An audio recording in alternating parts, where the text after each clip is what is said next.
Jean-François Conant, je suis président du Mando et je suis aussi en charge des questions de responsabilité et d'innovation sociale pour le groupe Adecco.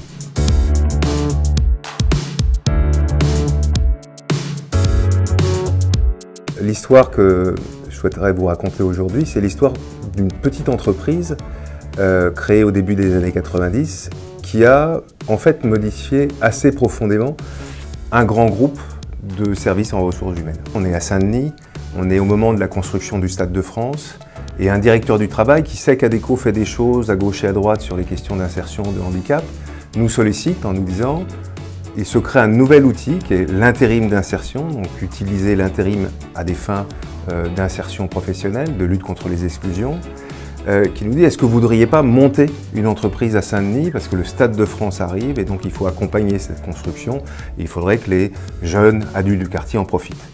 On dit oui. On dit oui un peu par intuition, par envie de faire plaisir au directeur du travail peut-être. C'est pas si souvent qu'ils nous demandent des choses. Et on va chercher autour de nous des acteurs associatifs. Et on monte cette entreprise. Elle s'appelle Emploi 93. Un des directeurs des travaux du Hauts-de-France nous sollicite en disant « Vous avez fait quelque chose à Saint-Denis, c'est pas mal. Je voudrais la même chose à Saint-Quentin. » Et puis pareil au Havre, avec Chorus, Objectif Emploi à Paris. Et on monte ces structures-là.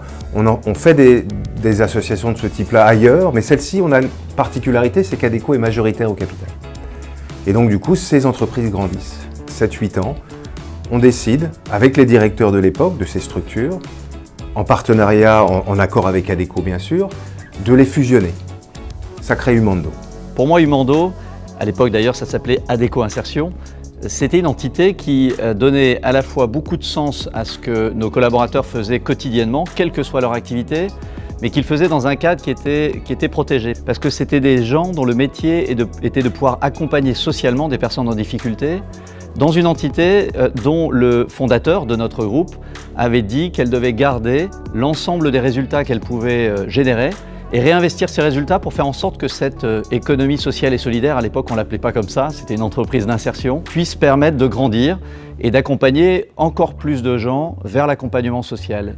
Et finalement, quand on travaille dans l'emploi, cette notion de coaching, de candidats issus de l'insertion, avec un renforcement de ce coaching social, c'est quelque chose qui fait du sens et qui permet de s'occuper bien sûr de ceux qui sont employables, mais aussi de ceux qui le sont probablement de par leur potentiel, mais qui ont besoin d'un petit coup de pouce. Et ça donne beaucoup de sens. Et en tout cas, ça donnait beaucoup de sens à mon parcours au sein de ce groupe. Cette structure va utiliser comme véhicule l'intérim comme moyen d'insertion. Donc le centre de gravité, en fait, c'est l'individu. Et on va se servir des missions de nos clients, du travail chez nos clients pour construire son parcours professionnel. Et on va utiliser pour ça des missions courtes, des missions longues. On va utiliser la formation professionnelle, beaucoup. Si je me retourne sur la réalisation en 25 ans de cette entreprise, c'est aujourd'hui une trentaine d'agences en France. C'est, au moment où je vous parle, 1500 personnes qui travaillent en équivalent temps plein, 3000 personnes par an. Des personnes en situation d'exclusion et qui, pour 80% d'entre eux, trouvent un job durable à la sortie de leur parcours ici. Le parcours, c'est 2 ans maximum. Voilà, ça c'est l'histoire du Mando. À côté, il y a Adecco. Et Adecco a pendant un certain temps laissé vivre cette entreprise un peu à part. Et puis petit à petit, en fait, la taille, la reconnaissance de la part de nos clients, des grands groupes du BTP par exemple, ou de l'environnement, la reconnaissance de l'État localement, la direction du travail, des ministres, ont remarqué Umando et ont félicité Adecco du travail qu'il faisait. Donc Adecco s'est dit, tiens, c'est pas simplement un objet en plus. Et puis des personnes qui s'en étaient pas occupées ont commencé à la regarder. Ils se sont aperçus d'une chose fondamentale en fait. C'est que l'économique et le social pouvaient aller très très bien ensemble. Mieux que ça, c'est que ça donnait du sens en fait à l'action. C'est que la fierté d'appartenance à l'entreprise était démultipliée. Après, la question qui s'est posée avec le groupe Adecco, c'est aussi mon rôle de directeur de la RSE, pour aller vite, c'est de poser la question à Adecco, mais pourquoi on limite ça à Umando? Pourquoi la double performance économique et sociale n'est pas aussi une valeur du groupe? Est-ce qu'on est obligé de faire à côté ou est-ce qu'on peut intégrer? Et en fait, on s'est aperçu qu'on avait un énorme avantage par rapport à nos concurrents à revendiquer cette avance sur l'engagement social. Donc aujourd'hui, la stratégie pour le groupe, dans les 10 années qui viennent, c'est la double performance économique et sociale.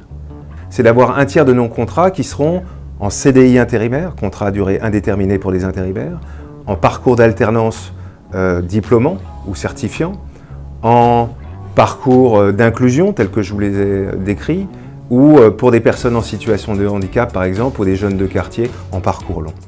En fait, il y a une règle que j'ai appris dans l'intérim d'insertion et chez Umando en particulier, c'est qu'il faut faire confiance aux gens. À partir du moment où vous leur faites confiance, ils s'aperçoivent qu'ils sont capables. Et dès qu'ils savent qu'ils sont capables, ils sont capables de savoir ce qu'ils pourraient faire demain. Donc ils sont capables de devenir en fait. Voilà, c'est ça l'intérim d'insertion. C'est ça Umando.